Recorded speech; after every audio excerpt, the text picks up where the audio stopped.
Good morning, everyone. Welcome to our presentation. Today we will talk about human resources management, but more specifically green practices and sustainable management applied in the human resources management. Now it's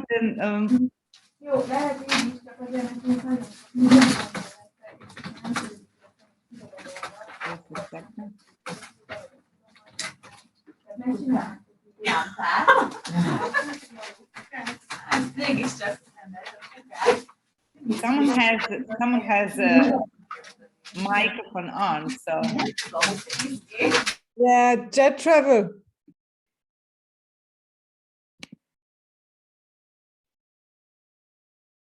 We can start with our presentation. So my name is Martina and I'm coming from Croatia. I'm working as a research assistant at Institute of Tourism in Zagreb, in capital city. My career background is related to the restaurant and hotel business, a little bit abroad in the United States and Switzerland, but also I work in Dubrovnik for small hotels and also independent restaurants. So I'm familiar with the challenges that small medium enterprises are bringing to the business. My experience later on, actually my PhD, is related to internal marketing and human resources management. Therefore, I will present you some more insights to internal approach, which is successful with the employees in the hotel and restaurant business, and also in travel agencies. During our webinar, I will invite the HR manager from one of a small hotel in Dubrovnik, independent hotel, a luxury hotel, which is applying successfully sustainable practices in their HR management. After that, we will talk about digital skills, and we will also emphasize digital tools. The application of digital tools in HR management. And our dear guest, Alisa, will talk more about gamification. So let me just a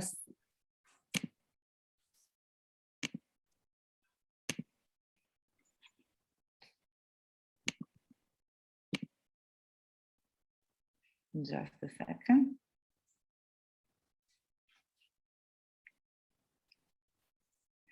So this is our content. Actually, at the beginning, we will talk about sustainable human resources. After that, we will have one example from Hotel Villa Dubrovnik, which is successfully applying the sustainable practices in HR management. After that, we will talk about gamification as a new tool for employee engagement and productivity. And I leave some time for discussion and conclusion, because I would like to give you more practical things, so you can also have some more info how to apply that in your operations. So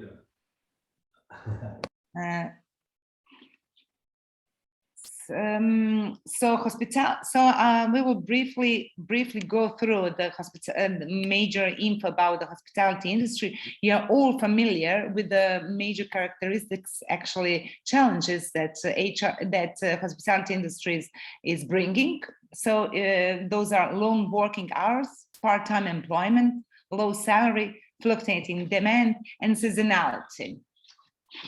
The quality of staff and its impact on the quality of customer service are vital for gaining competitive advantage. Therefore, employees should be viewed as the organization's most important asset and treated as internal customer.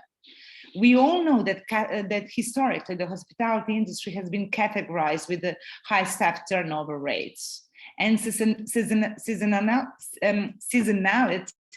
has been really a huge challenge, especially in the Mediterranean area, Italy, Spain, Portugal. We all experience those challenges. So tourism firms need to set up and implement strategies and policies to attract and retain an adequate workforce and improve employees' engagement.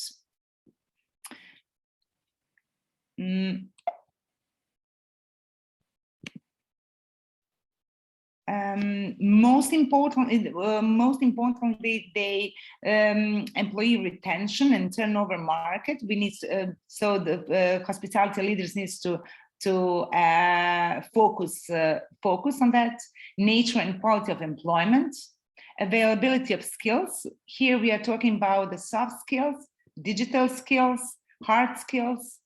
And there's a high cost of recruitment and training, especially if you want to employ people only during the summer, during the high season, which is like 3 to 4 months or 5 months. Then you need to recruit them before, and it's a high cost for recruitment and training. So the companies need to set up and implement strategies and policies to attract and retain those adequate workforce. Such training will bring the employee engagement, motivation, job satisfaction, and work environment, while, of course, maintaining profitability. But before setting up the strategy, appropriate strategy, a company needs to know who are their employees. That's the same thing when you have your product or service. First of all, you identify who is your external customer, who is your customer. Therefore, after you identify your customer, then you set up the promotion, the marketing, and all operation things. That's the same thing with employees. You first need to identify who are your employees. According to many research, and definitely I believe with your experience, you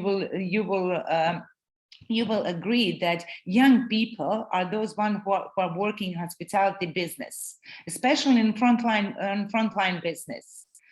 And those employees are mainly people from Generation Y, or how we can call them millennials. So they're born in the 80s, they are well educated, skilled in technology, very self-confident, able to multitask and have plenty of energy. They prefer to work in teams. So they're looking to be respected. They are looking for feedback. That means that when they're working, for example, in restaurants or in a hotel, if you gave them some task to finish, then they like to get a feedback. How is that a good job, bad job, what they need to improve. And at the end, the work-family balance is of most importance to them. And this is a great challenge for seasonality companies, because we all know that working during the summertime, it's a long hours. So the work-family balance is of utmost importance that entrepreneurs needs to set up, actually, to provide. So probably flexible working schedules can accommodate such requirements. Social media has become a vital source for internal communication. Those generation, they prefer on-job training. They like to have a short sessions training, and they are looking for companies that promote corporate social responsibilities and green sustainable management. For such kind of employees, internal marketing practices are really the best one. So such practices are bringing employee empowerment. They foster positive work environment. They enhance manager supportive relationships and involve the employee in decision-making process.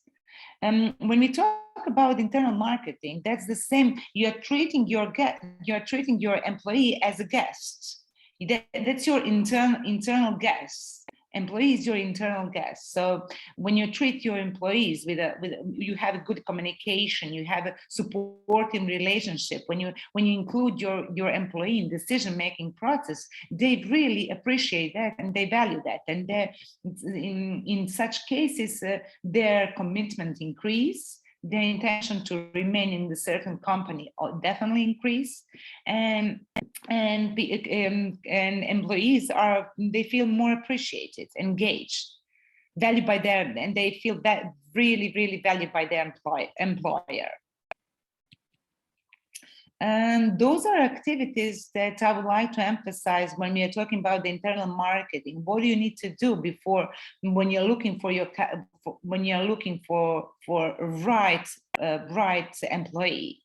First of all, you need to set up which requirements are you looking from your employee? What kind of skills are you looking for? Are those only soft skills, digital skills, technical skills? And if that employee who applied for that position only has, for example, technical skills, but doesn't have soft skills, then you need to plan how to make a training and to improve those skills. Then after that, internal communication. Internal communication is important. First of all, by having successful internal communication, you will improve a relationship. You will have satisfied guests, satisfied employee, and he or she will know what they need to do and at what time.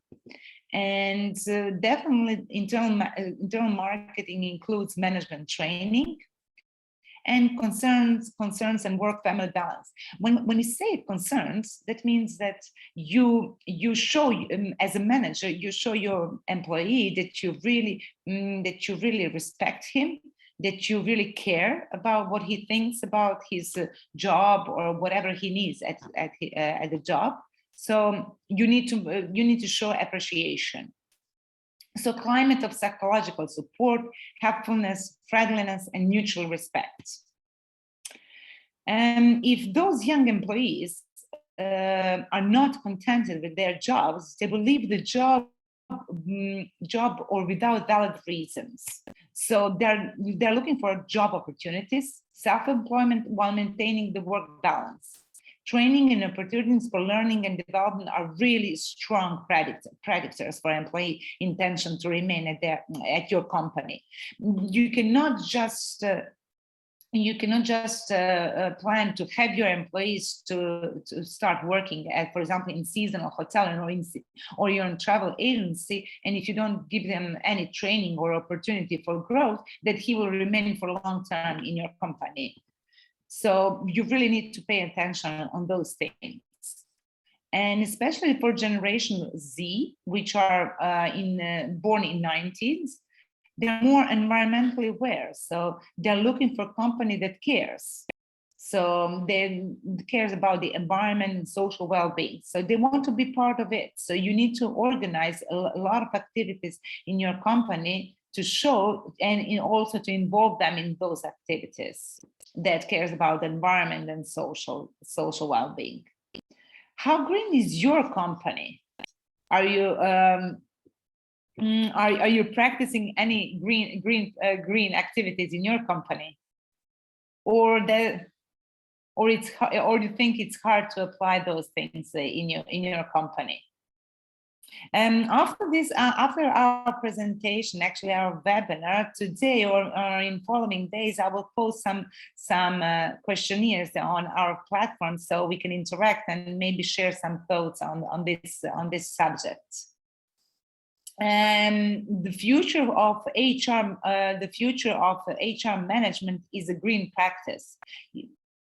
That means that integration of environmental management with the human resources management.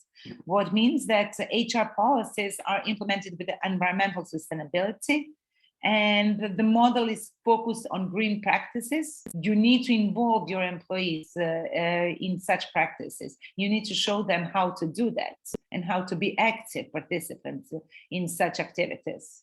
So, for example, like waste management, recycling, reducing the carbon footprint, using and producing green products.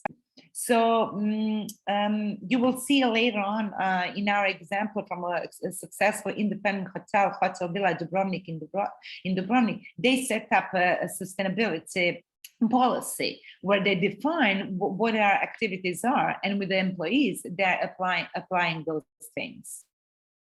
Why going green?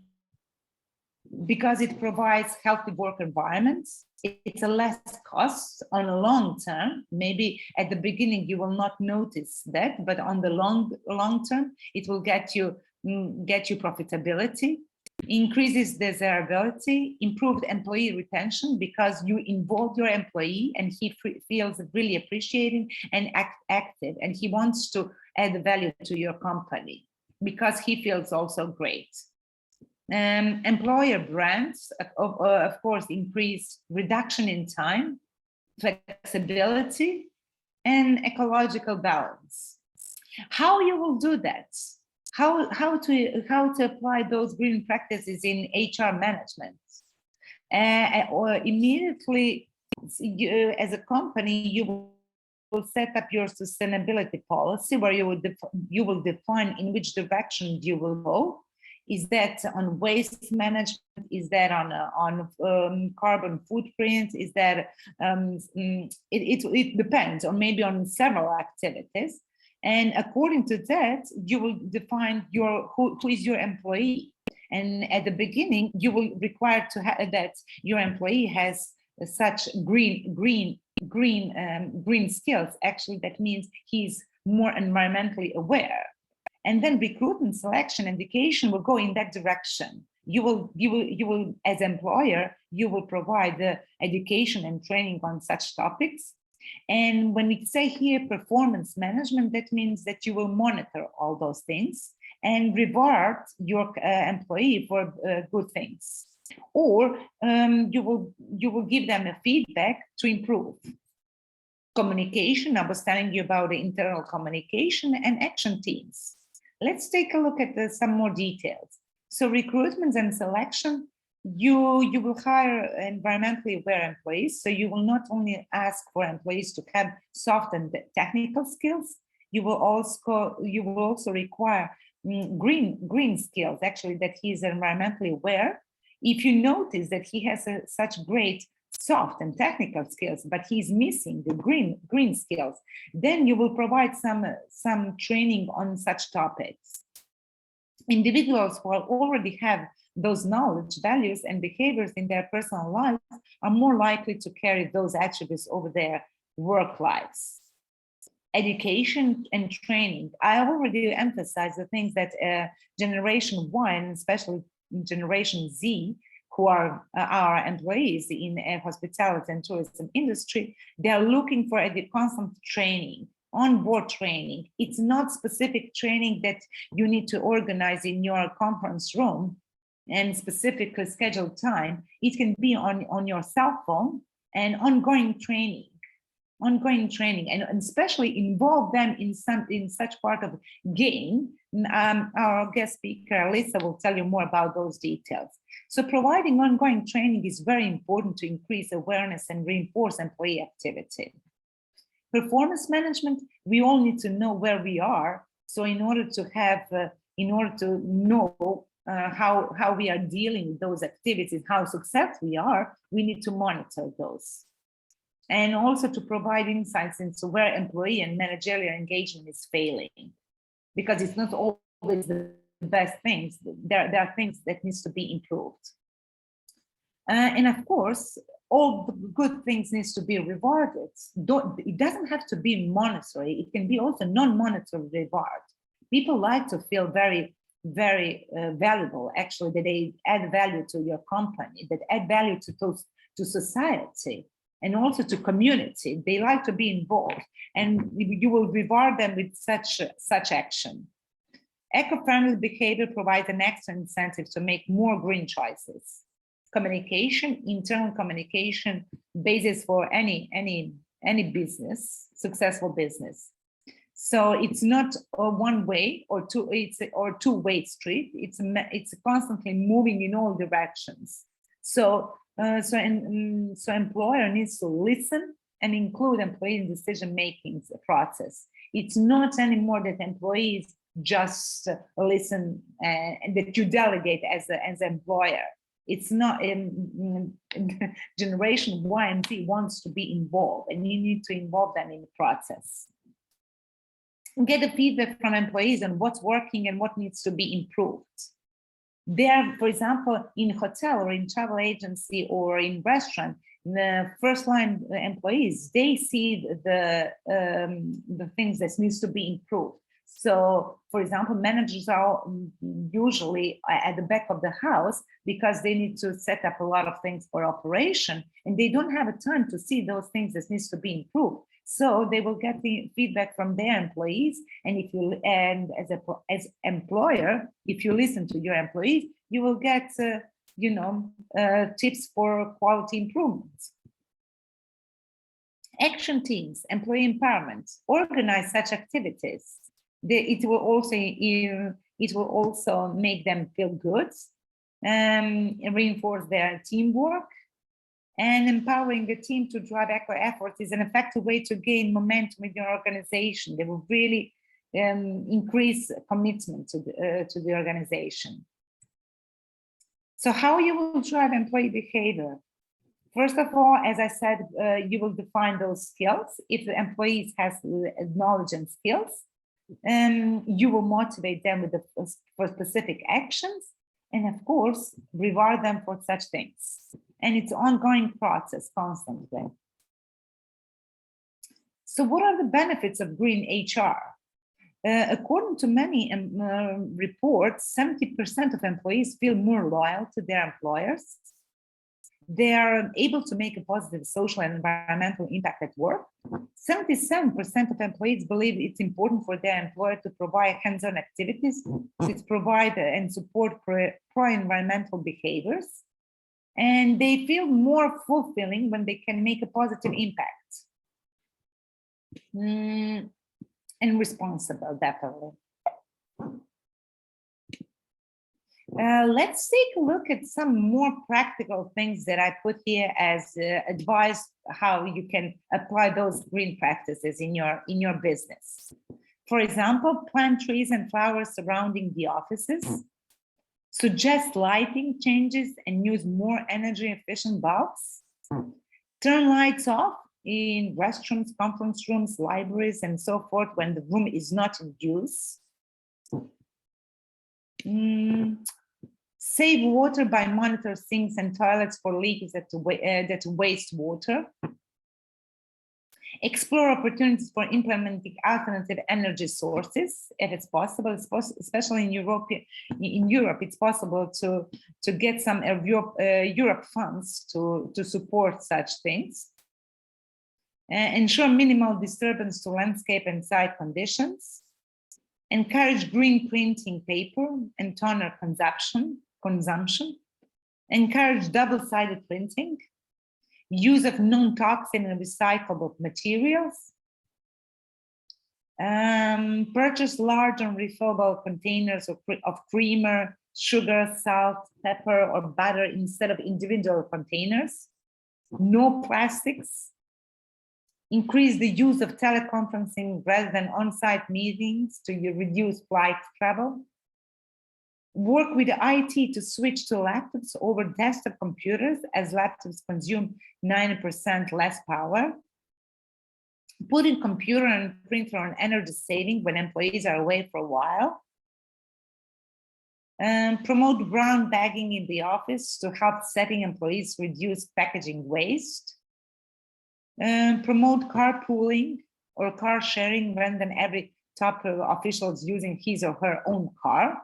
Those are just a couple of suggestions that you can apply to your business. Then implement wellness programs to foster employees' proper nutrition or fitness, healthy living. And encourage employees to use separate dustbins for paper, plastic, glass. I believe you will find some more practical things that you can apply. I would like to get from you some feedback, maybe on platform you will share with me. So at the end, I would just like to emphasize that going green is no more a mere certification or brand. It's becoming the way of life.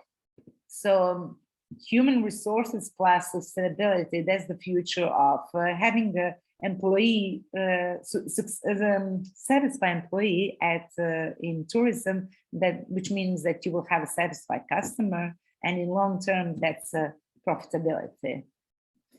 So that will be from me. From me at this time.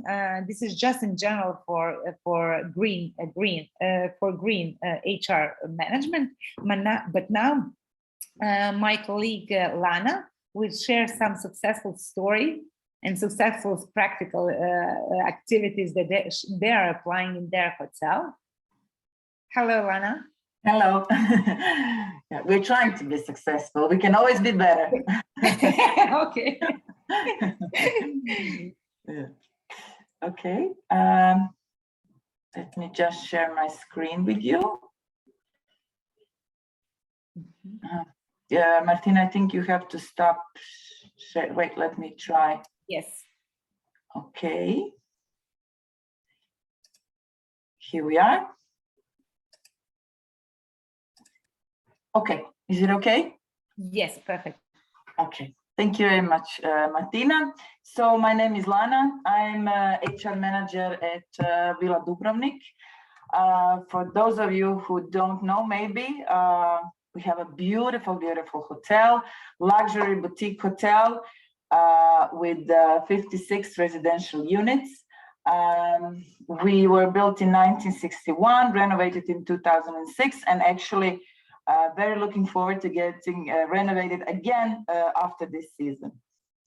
So we're, of course, 5-star hotel, luxury boutique hotel. Okay, so Villa Dubrovnik received the Green Globe certificate actually in 2019.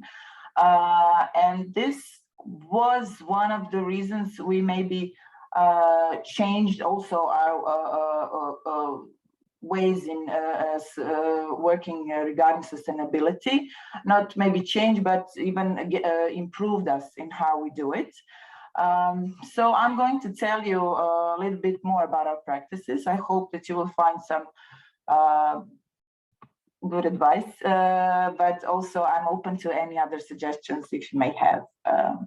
So every year we make a sustainability management plan on how we're going to work that year. What is we make this plan for several reasons. Just a second.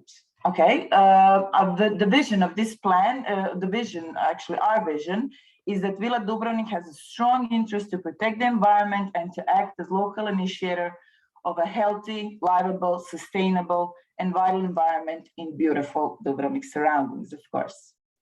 The scope of this management plan is that it covers all business, so operational, hospitality activities at Villa Dubrovnik in integration with all the colleagues, customers, employees, business partners, owners, other stakeholders, community. So it affects all of us. Everybody is included.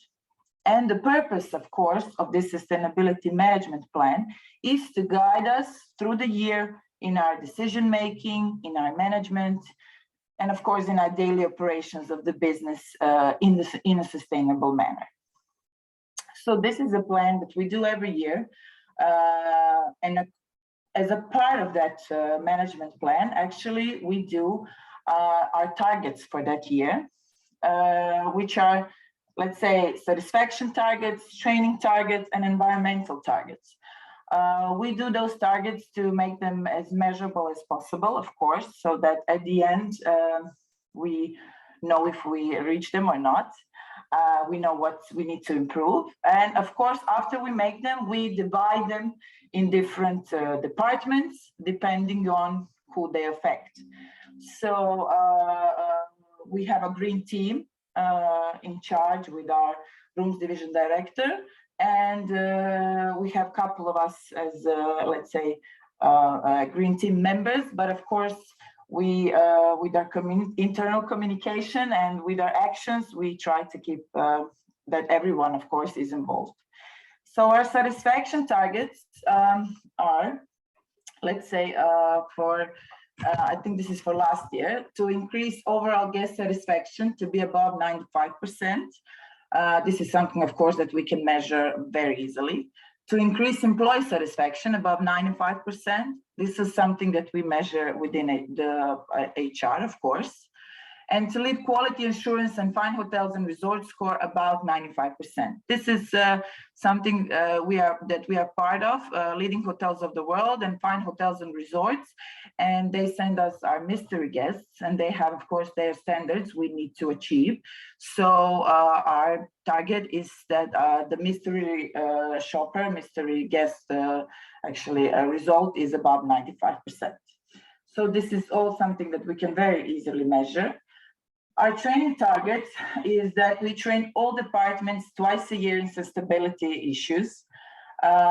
We train all departments on code of ethics and conduct. I would just say a few words about this code of ethics and conduct. This is something I would use as a Bible in our hotel. So this is something that our code of ethics starts with our core values. It's writing about what do we as Villa Dubrovnik value, what do we want from our employees, what do we behaviors. Okay, I'm sorry. Is everybody hearing this recording? Is that okay? Should I just continue? Something went wrong with the recording, but it's okay now. Okay, sorry. Okay, so we start with the core values, then with competencies, then with behaviors. What do we want in Villa Dubrovnik? What kind of employees we value? What kind of not employees, but behaviors of employees we value, and so on. So this is very important to us, this code of ethics and conduct. And we train all departments according, of course, to all our health and safety regulations. Our environmental targets are to reduce energy consumption for 0.5%, to reduce water consumption for 1%, and to minimize waste for 2%. So as I said, after this is done, at the beginning of the year, then action plans are made based on it. It's shared through departments, and everybody has their plans for the year. Okay, so I wrote here actually the key principles of environmental sustainability. So what are our key principles that we are working on and why we are making this sustainability plan? So we are trying to, when we are in compliance with all national and international environmental legislation, we are trying to minimize consumption of water, energy, paper, and other resources. We are trying to minimize the amount of total generated waste, of course, maximize the use of recyclable and reusable materials, prioritize the usage of eco-friendly chemical products, which is for the hotel very hard, because as our housekeeping manager says, nothing cleans well. I'll offer guidance to our guests of products, services, and behaviors, of course, initiate exemplary environmental activities with local community. This is also something that we are trying to do.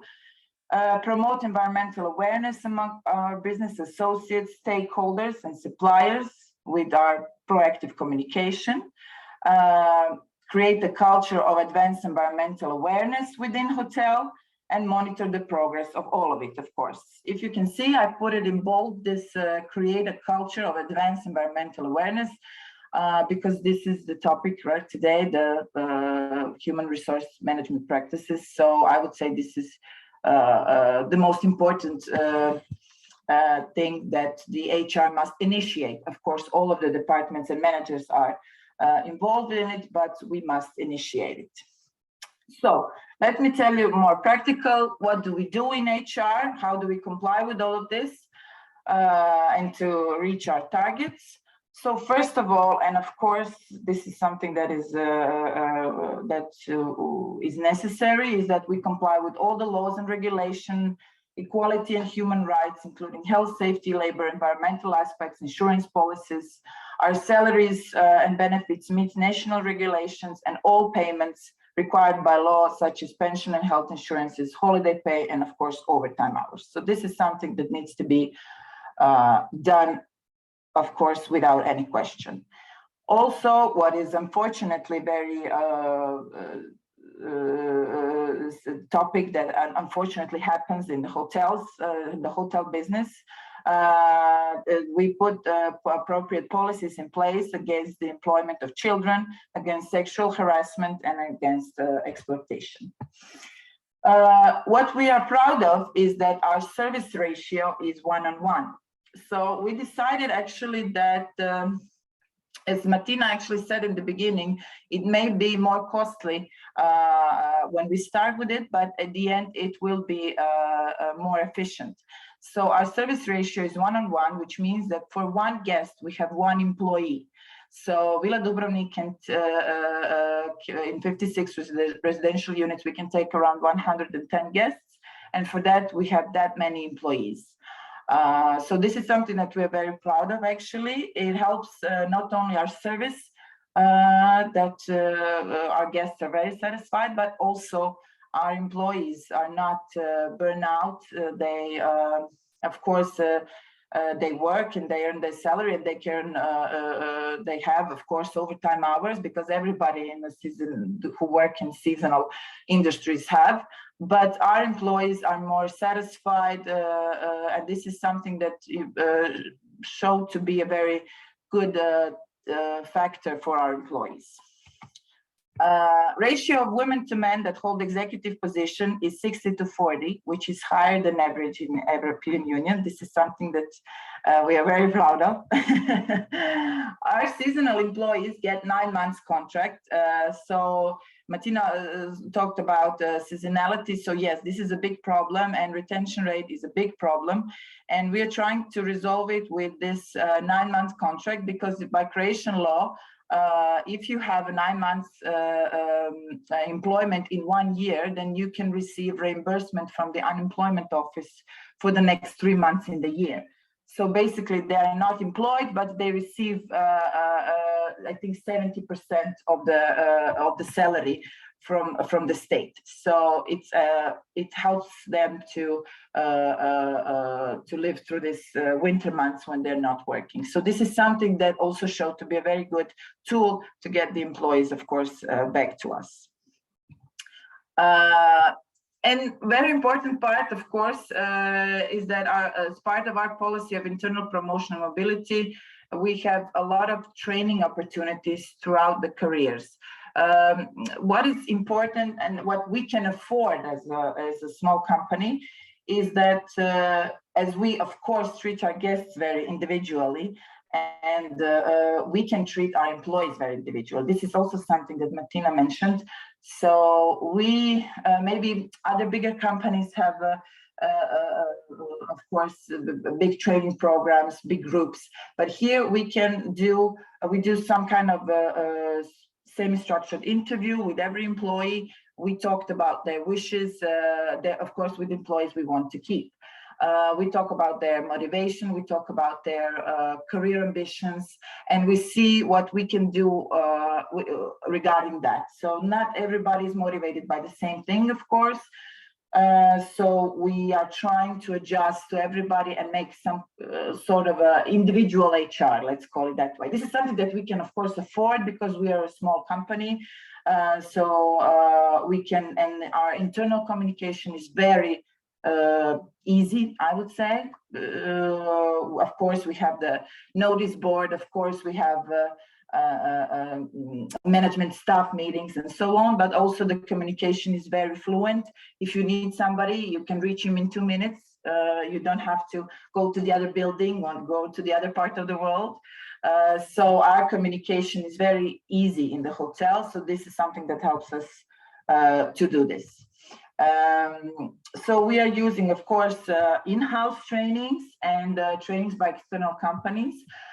External companies we are using mostly for our management trainings and for like individual coaching, and in-house trainings we do ourselves. So, and what is important, and what I actually mentioned with our code of ethics at the beginning, is that our employee hiring, training, annual appraisal, performance review, everything what is done regarding HR processes in Vila Dubrovnik is in line with our competency model. So this is something that is, of course, very important, because based on our core values, we made a competency model, what makes a successful employee in Vila Dubrovnik. And this is like the perfect employee we want to have. So one of our competency, which we said, okay, this is what we want, is the environmental awareness. And you can really see the difference through the interviews. As Martina said, these younger employees, they're really more environmental. They even ask us, how do we do this? How do we do this procedure? They really want to be included, and they're not afraid to say what they think. So that you can expect the feedback from them. They're very self-confident, and that's a good thing. So we are trying to, of course, through the interview, as Martina also said, so you can ask, what are your environmental practices? Do you think about it? Do you think about the nature, and so on? Of course, somebody can say, maybe even bend the truth a little bit. We all do it at the interviews, but also later on, you can see about the practices, how much he's included in all our, if we have some kind of activities like beach cleaning or donating to the children homes or something, if he's included or not in this. But basically, all of our, so when the new employee comes, what he receives is, of course, the orientation training. It's a training about Vila Dubrovnik and our management and our and everything we are. And then we have a code of ethics and conduct training, of course, fire and work safety training, and environmental training, which is important and is divided in energy efficiency, water, and waste management. This is, let's say, 1 to 2 days, depending on how large the group is of the new employees, sessions. And then after they are done in, after they do all these trainings, they go into their departments. And then in their departments, their managers train them, of course, in soft skills on regarding how we do the job, but also they inform them about all the other practices that actually a lot of them Martina mentioned at the end of her presentation, is how do you do it in hotel, how do we save water, how do we save energy, and what they need to also do when they're doing their job. So this is also an important training that management needs to do. Okay, we provide, of course, equal opportunities for foreigners and locals. This is also something that unfortunately doesn't happen everywhere. And at the moment, we have 18% of employees foreigners, different nationalities. We provide food, housing, commute tickets for all non-local and foreign employees to assure their smooth integration into society and their basic needs. In order to constantly improve our responsibility policy, also employees are encouraged to put their ideas into employee box, which is, I'm sure, something that you already seen before. It's nothing new, but as I said, some of them, they don't need a box. They are very keen on coming to you and telling you their ideas, which is great, of course. Some of them are you can, of course, make happen, and some of them you cannot. But important thing is, of course, to listen and to acknowledge them. And what is a very, very, very important part, this is actually all of this, the things that I said, is our way of making a culture of behavior, so culture in Vila Dubrovnik of sustainability. But we need to check if we are on the right way, and annually we conduct satisfaction and questionnaire for our employees. They have around 60 questions about how satisfied they are with everything, about what do they think about certain topics. And they have an opportunity to give their ideas. And then we do a thorough, of course, check of all the questionnaires. And we give the results to all of them. So not only to the management, the results are seen afterwards to all the employees. And they can see what, based on those results, we propose action plans for improvements. So they can see how we use their ideas in action. And what is most importantly here, I would say, definitely, is that we in HR, we can try as much as we want, but what is important is that the whole management is showing the same behavior. And this is something that we, through our trainings, try to, let's say, teach our management and green team, is to lead by example. So if they see our management behaving in certain way, of course, the employees, you all know this, it's like a father, it's like a parent-child situation. So if the management is acting in certain way, the employees will definitely monitor that and copy the behavior. So this is the important part of the management, is to lead by example. Thank you so much, Lana. Thank you. Yeah. Thank you so much for sharing such a successful approach, HR approach towards employees. And definitely you showed us many examples how you treat your employees as internal customers, and applying those internal marketing tactics in your approach really brought such great success. Definitely it's ongoing process. You constantly need to improve and actually monitor and improve, but you're doing a lot of things with employees. Actually, you're checking, you're asking them, you're involving. You want to be actually to give them rights to be the part of the hotel.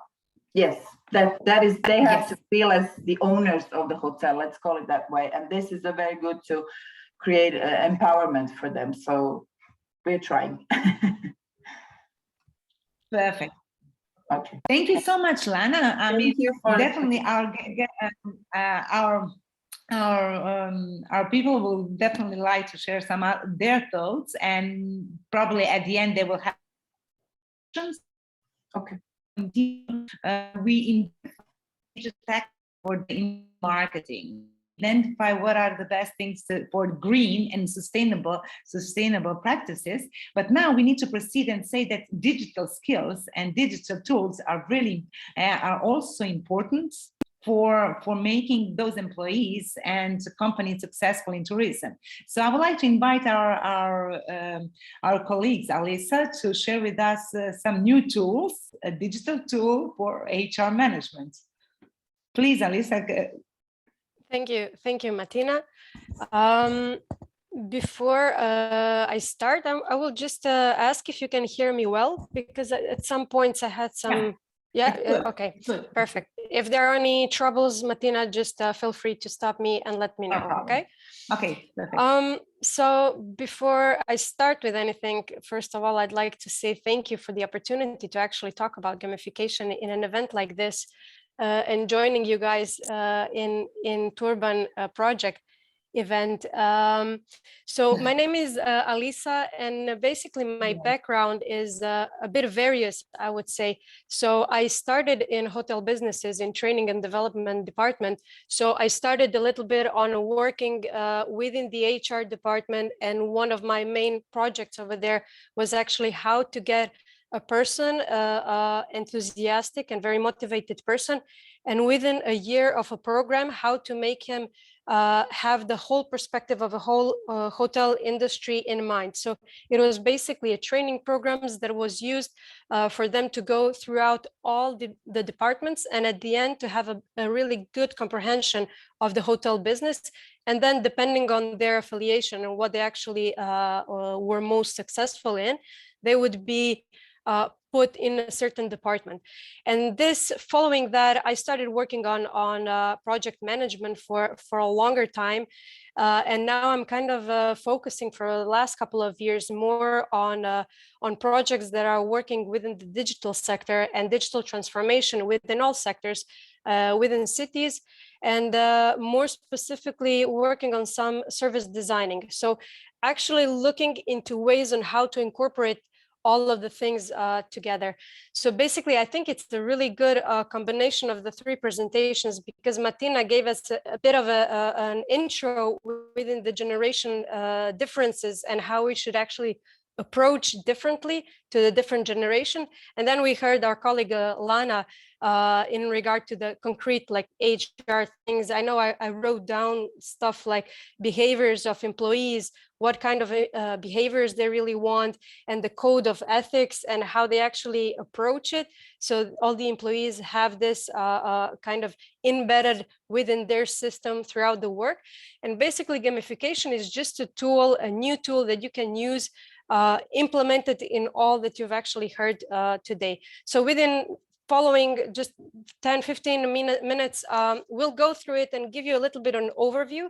At the beginning, I will maybe give you a little bit of a context, just because I think it's important to have a bit of a context, because it might sound something new, the gamification, but I think by the end of the presentation, you'll be like, okay, but I knew all this, I just did not know that it was called like that. So basically, maybe I want to emphasize, I will not be repeating what Martina said at the beginning, but I want to emphasize that we need to think of the future workforce. So everything we are preparing right now, we are thinking of the future workforce. Just now, like in 2025, we have, I think, over 75% is going to be millennials, and this is me from 83. So this is us, but we have to prepare for the generation Z, because they are entering very rapidly into the workforce. And the statistics say that the generation Z, that they expect about 84% of them expect to have a sort of a formal training when they enter a work. What does that mean? It means that they do expect that their employees really care about them, on how they're actually putting them into the workforce, how they're training them and everything. And they are not very satisfied if you just kind of put them and you say to other colleagues, okay, let him show him around the workplace and just kind of make him work something, give him something to do, and he'll catch it. So they actually are asking for a formal training. But then again, what is the formal training? So it all has to be a little bit more focused into their needs. And when we are looking into their needs, we have to keep in mind that everybody who was born after 1996 actually does not really know the world without any high-speed internet access. So whatever the information they want, they can Google it in 5 seconds. And so they are kind of used on this. This might sound a little bit kind of, because 1996, I can tell you what I did in 1996. So sometimes it's very difficult when I say I have a colleague that was born in 2000 something, because in my mind, it seems like that's not possible, but it is possible. And we really need to think about this. So even though it seems like a common sense, like when I talk to HR people, when I talk to people in the field, you actually see that it's not really common sense. Sometimes you really need to kind of make it aware. That all the new generations are really tech savvy, really digital fluent, and they just assume some things to be like that. The procedure, the bureaucracy, the paperwork and things like that, that's all in Generation X and the baby boomers.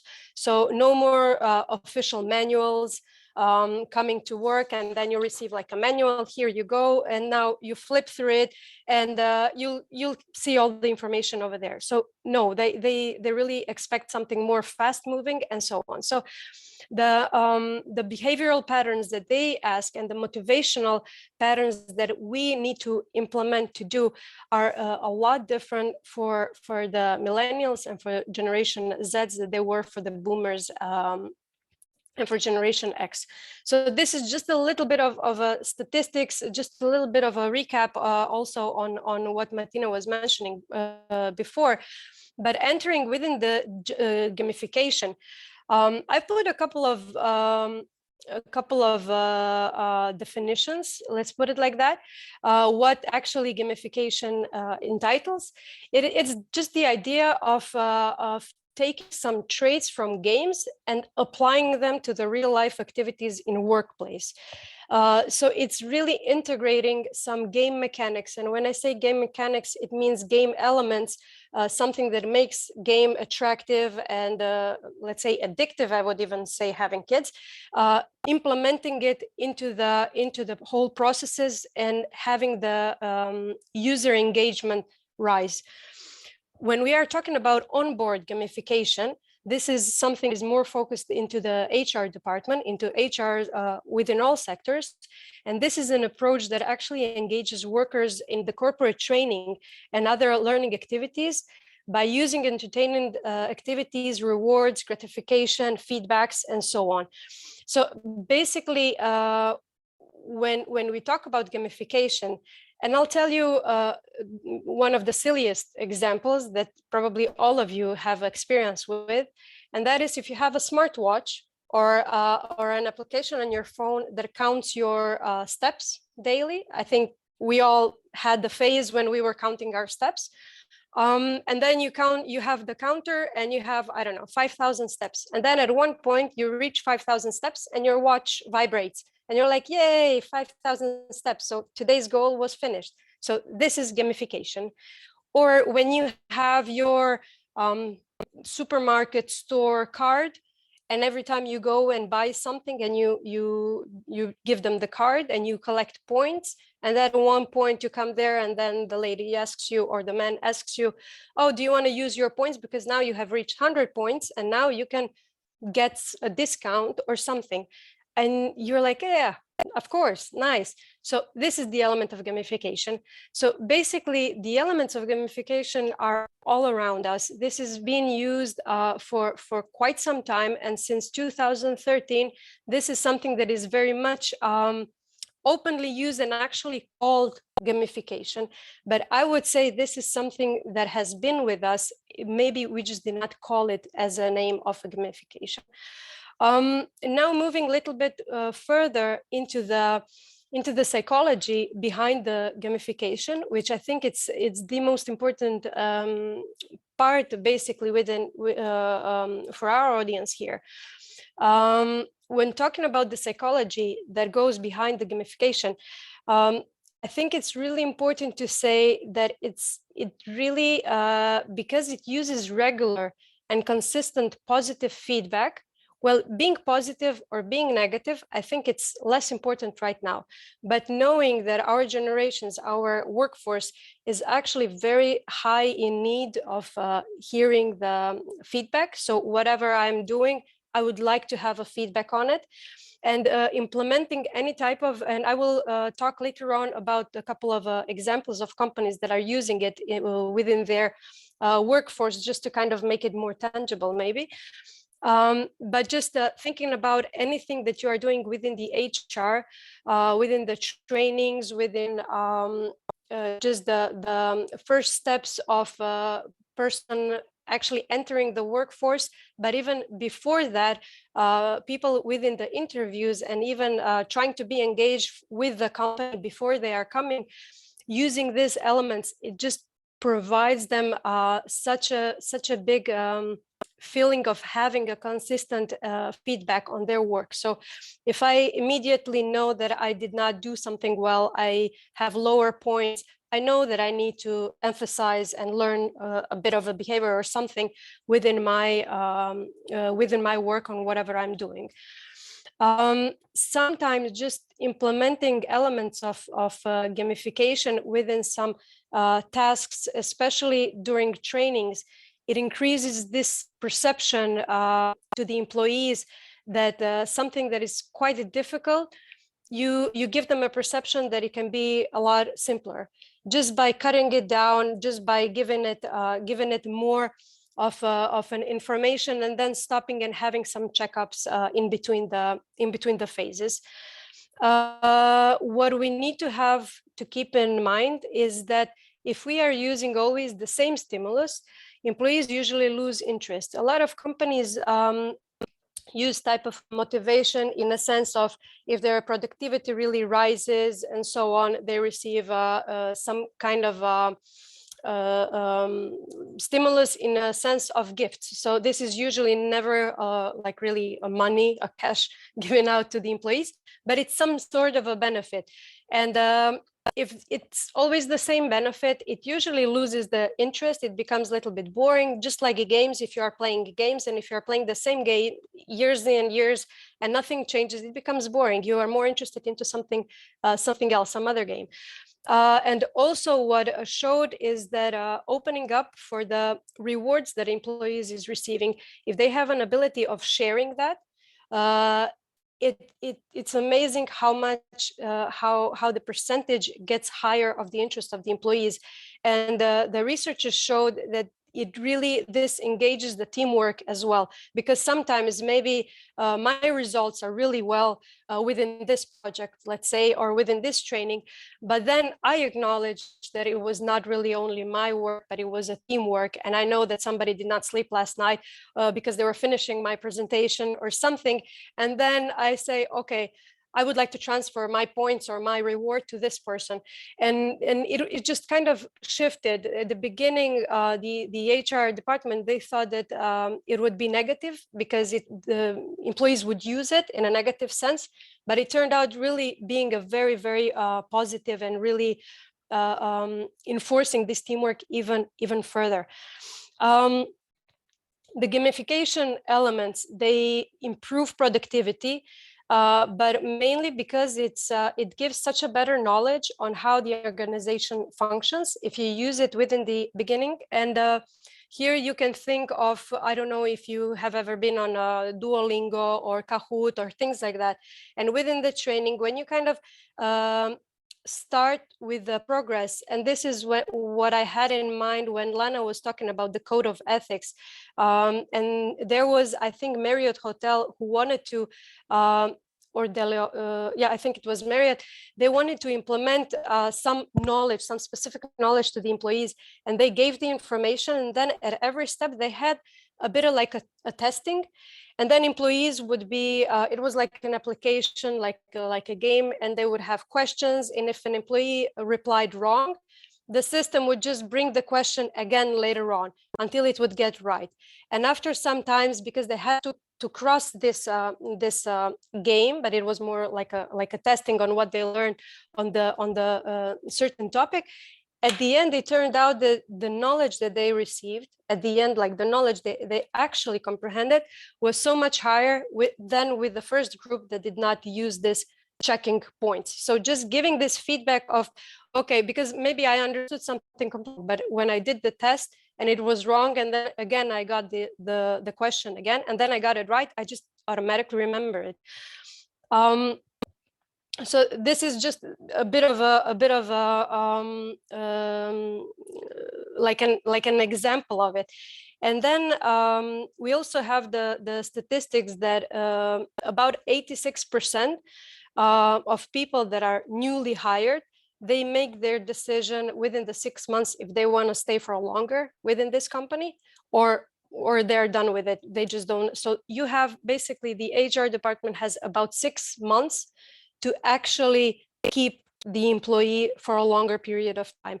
And we all know how expensive it is when you lose an employee that you have invested in, especially 6 months. It's not a little time, especially when we are talking about tourism. Do want to have them coming over and over because they have received some information about the hotel. So it's cutting costs at the end, if we can be blankly like that. But also with the alignment, with the improved adaptation and having all the tools for progress, we keep this motivation on a higher level altogether within the training. Some of the key mechanics of gamification that are used, like really specific things that you can put within basically any activity that you are doing with the employees, are the fast feedback, the transparency, goals, badges. I won't be reading all of them, but what I wanted to stress out is that you always need to understand your working group, because sometimes in some activities, maybe having a competition between them would be counterproductive. Maybe it would not work for that certain group, for that certain assignment. On the other side, there were shows that putting the letterboard, so having one company did very transparently, openly, they did, so everybody knew how many points everybody have. Like Martina has within this month 25 points, and Lana has 35, and I have 20, and it was very demotivational. It turned out that that it was really bad. And then at one point they did it was anonymous, but it was again open, but nobody knew who was who up until the very end. So it was a bit of a kind of a playing with the rules, playing with the mechanics, and just feeling your own employee group, and then just kind of making it tailor-made, let's put it like that, for your own group. But the main thing here basically is using what is within your culture, because I know within our group we have people coming up from different cultures, using some of the games, and this is usually the step 0. When you identify the games, then you identify actual activities within your workspace, and then you take the mechanics of this game and you implement it within the group work. And I know that when we were doing with Latvian, it was a completely different, it was very strange for me because their games were a bit different and their culture was different. So it was completely different from my background, from what I knew. And then again, in the Estonia, the transparency in Estonia is completely, it has a completely different meaning. So you really have to take all these elements and really implement it within your own local context. Going a little bit deeper, let me see if I have time. Okay, going a little bit deeper within the examples, because I think this is the most important probably to get the tangible part. So Marriott Hotel, among other things, what they did by using gamification in HR department, they did a virtual hotel. So they did the whole application, the whole platform, that virtually simulates the whole experience in running hotel businesses. And the newly employees, basically, they would provide a service, they would have to handle a complaint, they would have to handle a challenge, and so on. And then depending on how big the successful rate of the customer satisfaction was, they would receive the points.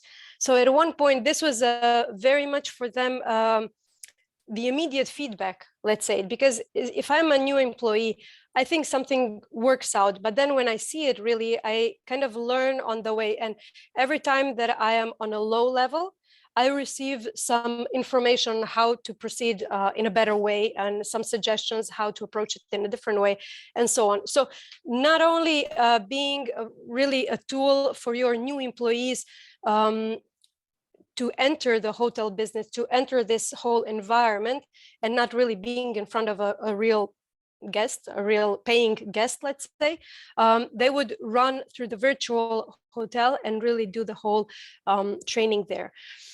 We have an example of Cisco with the social media training, where they use gamification in different things within the learning and development, more specifically. But what they did, they had a lot of employees that did not use Twitter at all. And it was their agenda that they will start using Twitter more. So they implemented some of the gamification.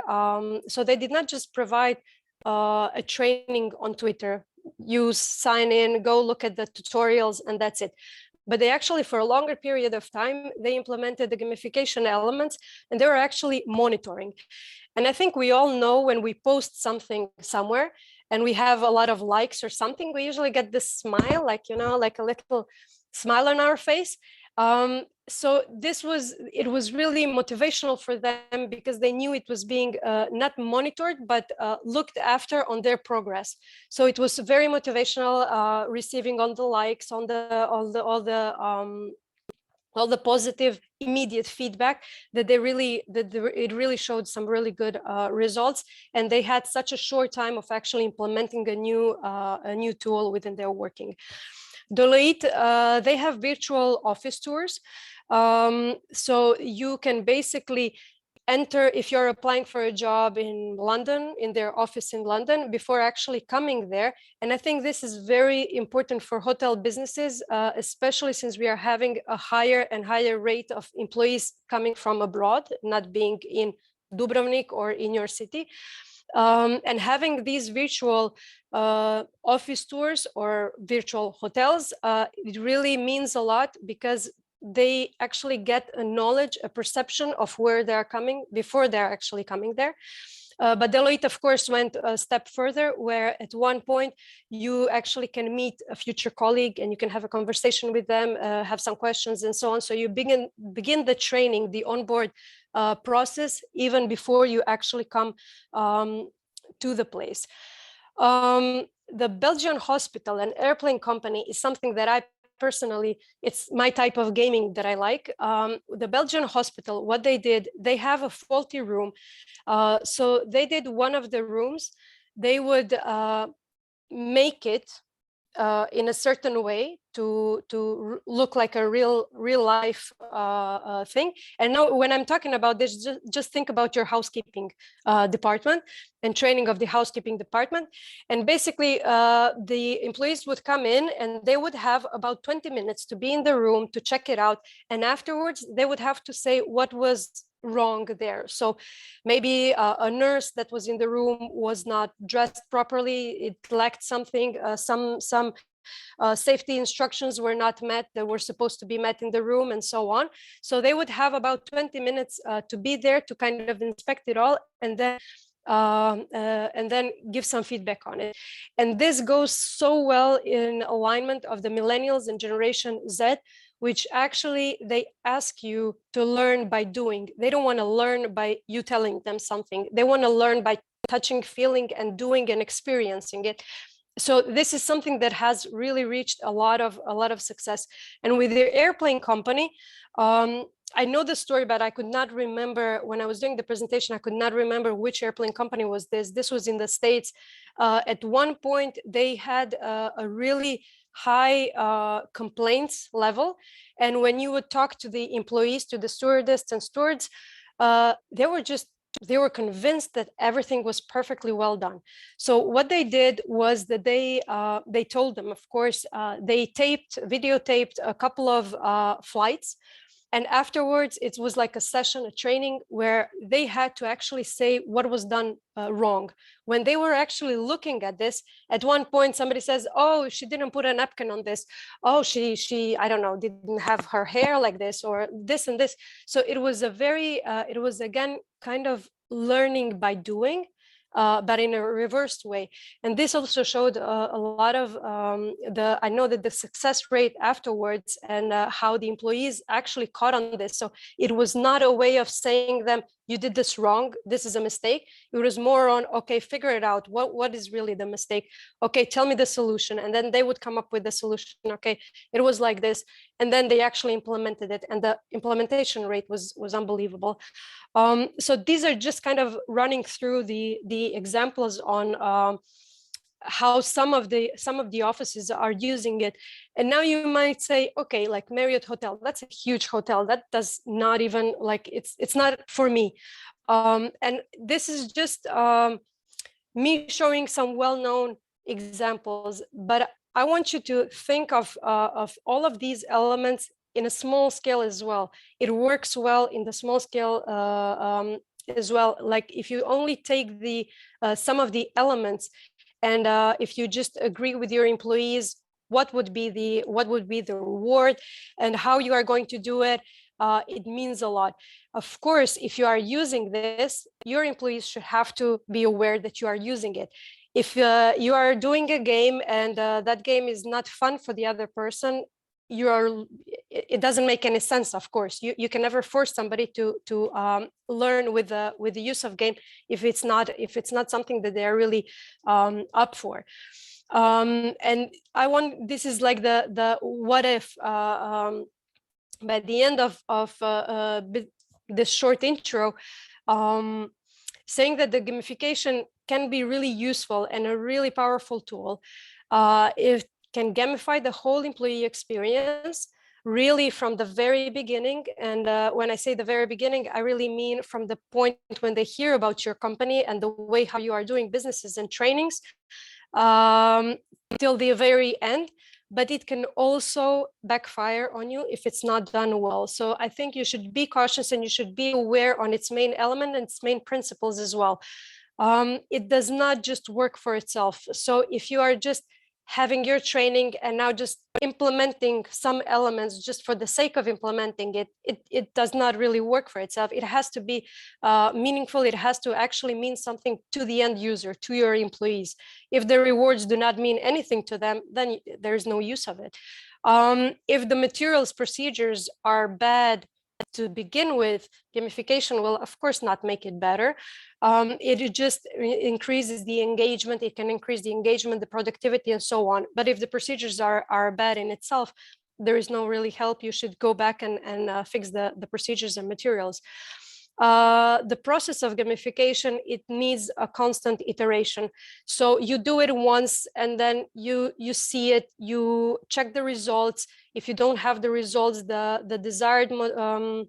desired behavior from your employees, you need to evaluate, you need to adapt, you need to go back and then just iterate it all. And you need to set a clear goal. So whoever is doing this needs to know exactly what behavior they want to achieve with it. So without that, of course, you should not even begin with. So this is the clear set of goals is the 0 step, I would say. And I think, Martina, you already unmuted yourself. Did I take too much time? Sorry. Yes, that's it from me. those are really.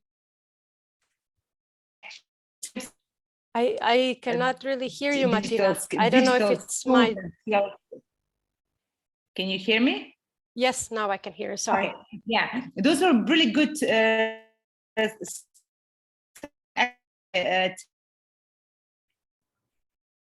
Martina, we can hear you. You are freezing for a moment. Can you hear me? Hear me? At the moment, it's okay. Oh, okay. But there are some echoes at the times.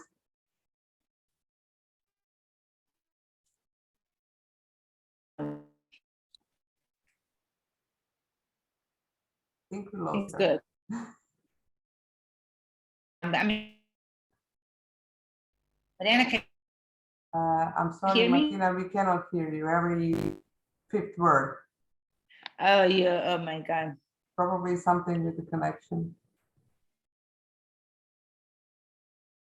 Yeah.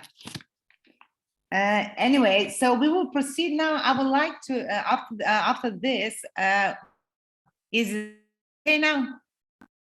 Now I would like to hear some more things from our people that came to our presentation, and so we can a little bit discuss how we can implement green practices together with the digital.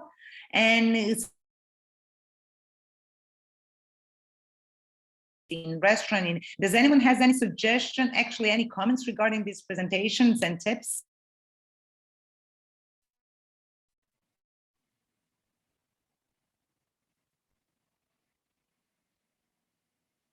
Was that? And I will also, if you don't have any questions or any comments regarding this green practices or digital, I would like to invite our next guest speaker just to briefly. Laura, please, are you here? Hello, I'm here. Laura, I would like to share good practices from Dubrovnik. Dubrovnik is very well known tourist destination, and also experiencing a lot of things regarding employees retention, turnover and a lot of things. And I would like to just to hear how Dubrovnik tackle with such situation. Please, do you have any suggestions, any actually recommendation how Dubrovnik is dealing with such challenge? Actually, I would like to present our example of good practice. So just give me a second to share my screen, please. Mm-hmm.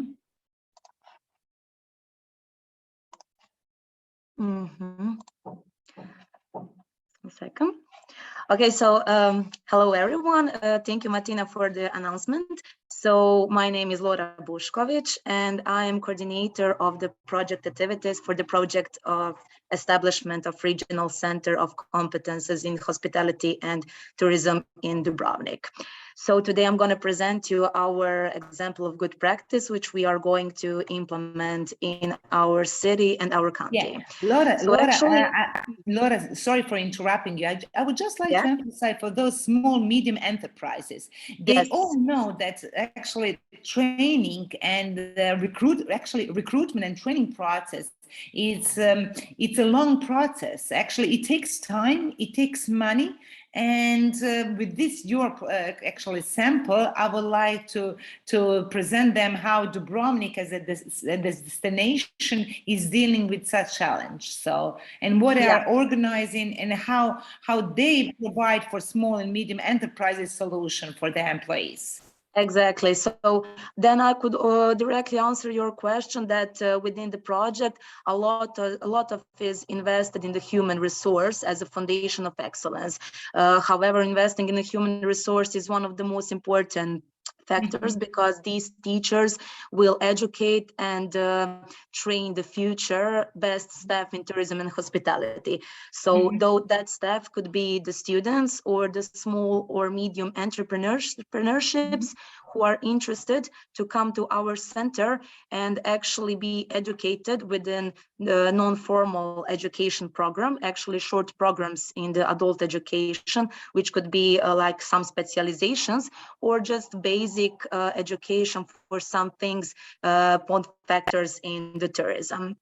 So actually, one of the goals of the project is to create a center of excellence that constantly throw out the best staff to work in the tourism and hospitality sector, and by constantly following the trends set by unpredictable labor market. Also, after the establishment. Laura, sorry for interrupting you. Just to a little bit summarize. Just a little bit summarize. For example, season is coming. Entrepreneurs are preparing for the season. It's May. They don't have the time for training. So, what's your center is giving to entrepreneurs in Dubrovnik? How long it takes for the training? Is it like 3 days training? Is it 3 months training? How much is that? That is exactly what I wanted to tell. Actually, we are following the trends on the labor market, and we will have some short programs, which will be actually for those small and medium entrepreneurship who do not have any time and who don't have any available funds to constantly organize trainings for their employers. So we are here to help them. We are here to be one who will make their employers better and educated in some specific things for their company. So, for example, if one company doesn't have any time to train their employers, the company will send their employers to us and we will educate them, for example, in 25 or 30 hours, or in some bigger program like, let's say, 100 hours. So it depends what the employer needs. But the point is that we are the center who is always following the trends on the labor market, and depending on that, we are making some short programs for the labor market and those needs for the entrepreneurships.